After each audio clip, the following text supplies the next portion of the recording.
2024 के इलेक्शन के बाद पहला full budget finance minister Nirmala Sitharaman ji ने पेश किया है। यह बजट हमें बताता है कि अगले 5 साल में मोदी 3.0 सरकार का फोकस क्या होगा। इन्वेस्टर्स के लिए यह समझना जरूरी है कि गवर्नमेंट का फोकस कौन से सेक्टर्स पे है, ताकि हम अपनी इन्वेस्टमेंट स्ट्रैटेजी सही से सेट कर सकें। तो आज की वीडियो में हम देखेंगे कि कौन से सेक्टर्स और स्टॉक्स में मल्टी बैगर रिटर्न्स की पोटेंशियल है इस फाइनेंस बजट के बाद। आगे बढ़ने से पहले अगर आप रोज ऐसे इंफॉर्मेटिव वीडियोस देखना चाहते हैं तो हमारे चैनल को सब्सक्राइब करना ना भूलें। Now let's jump right into the video. हमारे लिस्ट में सबसे पहले एक ऐसा सेक्टर है जिसके बारे में ज्यादा चर्चा नहीं हुई थी, एकदम सरप्राइज पैकेज। बजट 2024 में फाइनेंस मिनिस्टर ने गोल्ड और सिल्वर पे इंपोर्ट ड्यूटी 9% घटा दिया है। मतलब सोने की प्राइस गिरने वाली है और यह गोल्ड खरीदने का एक गोल्डन मौका है। सोने की प्राइस कम होने से लोग ज्यादा खरीदेंगे, मतलब ज्वेलरी कंपनीज की बिक्री बढ़ेगी। अगर आप ज्वेलरी शेयर्स में इन्वेस्ट करना चाहते हैं तो यह मौका मिस मत करना। आखिरकार पिछले 20 सालों में गोल्ड ने 1000% से ज्यादा रिटर्न्स दिए हैं, तो इसमें मुनाफा तो पक्का है। इस सब को ध्यान में रखते हुए हमारे लिस्ट का 5th शेयर है कल्याण ज्वेलर्स। कल्याण ज्वेलर्स एक top Indian jewellery retail chain है जो 1993 में टीएस कल्याणरामन ने शुरू की थी। यह कंपनी 140 से ज्यादा शोरूम्स के साथ इंडिया और मिडिल ईस्ट में अपनी स्ट्रॉन्ग प्रेजेंस बना चुकी है और मार्च 2020 में आईपीओ के थ्रू स्टॉक एक्सचेंज पे लिस्ट हुई थी। शेयर होल्डर्स के लिए कल्याण ज्वेलर्स काफी बेनिफिट्स देता है, जैसे कि एक स्टेबल बिजनेस मॉडल जो गोल्ड, डायमंड और प्रेशियस मेटल ज्वेलरी रिटेलिंग पे फोकस करता है, स्ट्रॉन्ग मार्केट प्रेजेंस इंडिया और इंटरनेशनल मार्केट्स में, और फाइनेंशियल स्टेबिलिटी और ग्रोथ का ट्रैक रिकॉर्ड। ये सब फैक्टर्स मिलकर शेयर होल्डर्स के लिए एक प्रॉमिसिंग इन्वेस्टमेंट अपॉर्चुनिटी बनाते हैं, जिसमें ग्रोथ पोटेंशियल और फाइनेंशियल परफॉर्मेंस दोनों का कॉम्बिनेशन है। अगर स्टॉक की परफॉर्मेंस की बात करें तो लास्ट 1 साल में इसने 240% का रिटर्न दिया है और 2021 से अब तक 650% से ज्यादा रिटर्न दिया है। मतलब करीब 3 सालों में इस स्टॉक ने शेयर होल्डर्स का पैसा 4 गुना कर दिया है। आप देख सकते हैं कि कंपनी की सेल्स पिछले कुछ सालों से लगातार बढ़ रही है और लास्ट 2 साल में प्रॉफिट भी 2.5 गुना बढ़ गया है। कंपनी का लास्ट 5 साल का कंपाउंड प्रॉफिट ग्रोथ है 176% और लास्ट 3 साल में प्रॉफिट में 367% की जंप देखने को मिली है। शेयर होल्डिंग पैटर्न की बात करें तो प्रोमोटर्स के पास 60% शेयर्स हैं, जो कि काफी सॉलिड है। एफआईआईज का होल्डिंग 21% है और डीआईआईज का होल्डिंग पिछले 3 सालों में लगातार बढ़ रहा है। तो दोस्तों, अगर आप चाहें तो इस स्टॉक को अपनी वॉच लिस्ट में शामिल कर सकते हैं। ध्यान रहे, ये कोई इन्वेस्टमेंट एडवाइस नहीं है, सिर्फ इंफॉर्मेशन के लिए है। अपनी रिसर्च खुद करें और किसी भी स्टॉक में इन्वेस्ट करने से पहले रजिस्टर्ड फाइनेंशियल एडवाइजर से जरूर कंसल्ट करें। चलिए अब हम आते हैं अपनी लिस्ट के चौथे स्टॉक पे, जो कि सेम कैटेगरी से है और वो है टाइटन। जी हाँ दोस्तों, टाइटन के बारे में आप सब जानते ही हैं, इसलिए इसके बारे में ज्यादा इंट्रोडक्शन की जरूरत नहीं है। यह कंपनी टाटा ग्रुप से बिलोंग करती है और सोनाटा, तानिष्क, फास्ट ट्रैक और जोया जैसी ब्रांड्स को ओन करती है। और इस चार्ट में आप देख सकते हैं कि कंपनी अपनी रेवेन्यू का करीब 88% ज्वेलरी बिजनेस से कमाती है। मतलब गवर्नमेंट के इस फैसले से टाइटन की सेल्स और प्रॉफिट में बहुत ज्यादा बूस्ट देखने को मिल सकता है। दोस्तों, टाइटन के स्टॉक्स की बात करें तो ये एक कंसिस्टेंट परफॉर्मर रहा है। पिछले 5 साल में 215% का रिटर्न दिया है। पिछले 6 महीने में थोड़ा करेक्शन हुआ है, लेकिन इससे पीई रेशियो में भी एक अच्छा सुधार देखने को मिला है एंड करंटली ये स्टॉक अपने मीडियन पीई के आसपास ही ट्रेड कर रहा है। कंपनी की स्ट्रॉन्ग फंडामेंटल्स देखते हुए ये एक बाइंग अपॉर्चुनिटी हो सकती है। कंपनी का प्रॉफिट ग्रोथ भी कमाल का है। पिछले 5 साल में 20.2% CAGR से बढ़ा है। साथ ही कंपनी का रिटर्न ऑन इक्विटी ROE भी सॉलिड है। 3 साल का एवरेज 30.3% है और शेयर होल्डर्स के लिए खुशखबरी यह है कि कंपनी 28.7% का डिविडेंड पे आउट दे रही है। ओवरऑल टाइटन एक फंडामेंटली स्ट्रॉन्ग कंपनी है जिसके पास ग्रोथ की काफी संभावना है।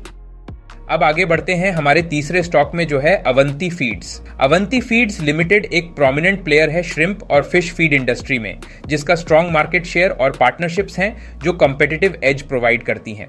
हालांकि कंपनी ने सेल्स में इंप्रेसिव ग्रोथ दिखाई है, लेकिन प्रॉफिटेबिलिटी मार्जिन्स फ्लक्चुएट हुए हैं राइजिंग रॉ मटेरियल कॉस्ट्स को कस्टमर्स तक पास ऑन करने में चैलेंजेस की वजह से। शेयर होल्डर्स को नेचुरल कैलेमिटीज, डिजीजेस और सॉफ्टनिंग श्रिम्प प्राइसेस जैसे रिस्क्स के बारे में अवेयर रहना चाहिए, जो प्रोडक्शन और प्रॉफिटेबिलिटी को इंपैक्ट कर सकते हैं। लेकिन कंपनी कंटिन्यूड ग्रोथ के लिए पॉइज्ड है, फेवरेबल गवर्नमेंट पॉलिसीज और श्रिम्प प्रोडक्ट्स की रोबस्ट डिमांड के बजाय से। चलिए अब देखते हैं अवंती फीड्स का स्टॉक परफॉर्मेंस। इस स्टॉक ने पिछले एक साल में लगभग 90% का रिटर्न दिया था और 5 सालों में 130.29%। कंपनी की सेल्स और प्रॉफिट दोनों ही 2 सालों में बढ़े हैं। वर्तमान सेल्स 5,369 करोड़ हैं और प्रॉफिट्स 394 करोड़। इस कंपनी का शेयर होल्डिंग पैटर्न कुछ इस प्रकार है: प्रोमोटर्स के पास 43%, एफआईआईज के पास 14% और डीआईआईज के पास 6.41%। 2024 में बजट घोषित होने के बाद इस स्टॉक में काफी अच्छी बढ़त देखने को मिली है, क्योंकि फाइनेंस मिनिस्टर ने श्रिम्प फार्मिंग में कस्टम्स ड्यूटी घटाई है। आगे इसमें ग्रोथ देखने को मिल सकती है, तो अवंती फीड्स 2024 के लिए एक अच्छी चॉइस है। अब हम आते हैं हमारी लिस्ट की तीसरी स्टॉक पे, जो है आईटीसी लिमिटेड। यूनियन बजट 2024 में टोबैको पे टैक्स नहीं बढ़ाया गया, जो कि पिछले कुछ बजट से काफी अलग था, क्योंकि पहले गवर्नमेंट टोबैको पे टैक्सेस लगातार बढ़ा रहा था। टैक्स में यह स्टेबिलिटी आईटीसी के लिए अच्छी बात है, क्योंकि उनकी ज्यादातर रेवेन्यू सिगरेट से आती है। बजट के बाद आईटीसी शेयर्स ने रिकॉर्ड हाई छुआ, जबकि बाकी मार्केट का सेंटीमेंट नेगेटिव था।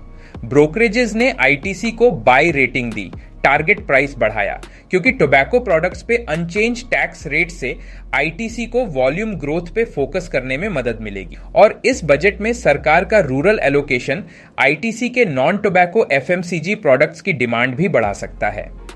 आईटीसी के स्टॉक्स ने पिछले 5 सालों में अच्छी ग्रोथ दिखाई है और करीब 82% का रिटर्न दिया है। कंपनी की सेल्स बढ़कर 70,866 करोड़ हुई है। प्रॉफिट भी 2021 से लगातार बढ़ रहा है।